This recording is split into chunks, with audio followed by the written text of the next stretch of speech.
साला आज कोनो नहीं का सलौकत रे कहाँ गल बारस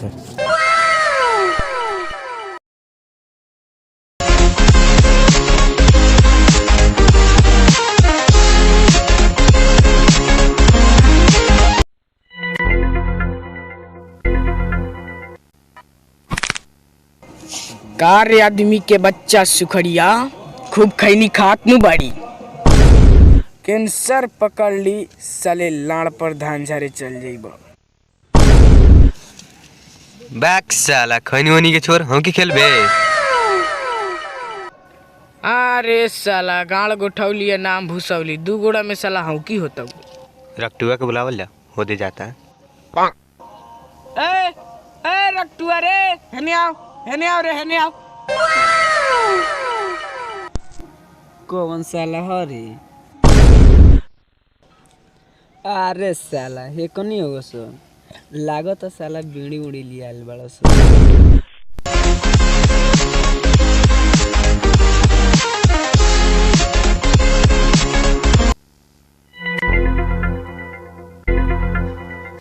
का रे सुखड़िया काले बोले लियो?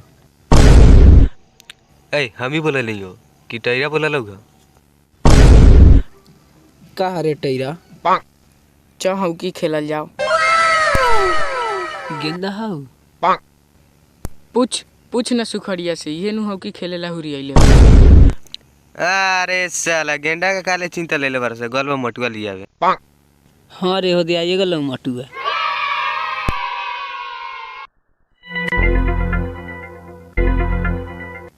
तोरे नाम हो मोटुआ का रे?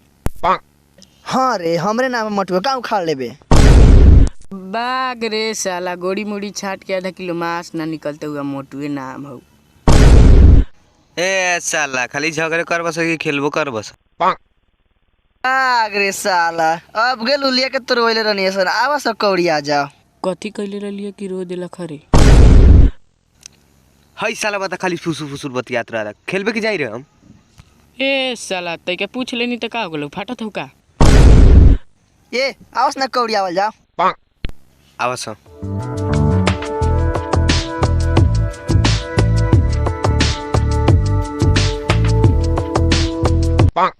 ए हेने हमरा ना खेलबे। ना रे हम ना खेलबाऊ। ए का भलौ रे तोरा काहे नहीं खियावत? बाग रे हम ना खेलबाऊ। हे साला के बाबू है नु चोर बनेला त लेदी काटेला बुला लेवे ले। जो रे जो साला तोर भैंसी बोलत हो। लार खेला लोग साले लोग हमर गेंडा लेके जाता नहीं। ए साला तोर गेंदा का रे? ना तो तोरा बाबू के गेंडा है साले लुलिया गेंडवा छोरा लेल बार। बाप रे बाप इस साला हमरा बाबू के नाम धइले हो। इस साला के हम छोड़ेम ना।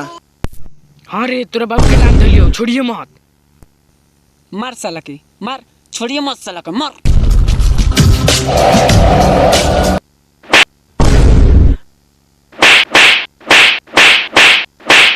झगड़ा तो लगा देनी सब मगर अपने के फायदा ना है। अपनियो मारल जाओ का? हाँ चल तो। हाँ चल।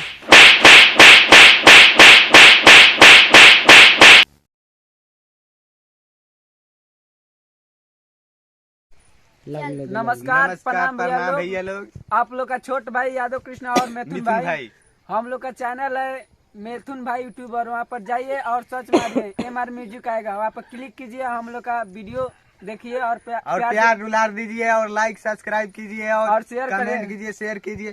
तो कुछ बोलना है? साथ में बेल आइकन दबाना मत भूलिए बड़े भैया मत भूलिए।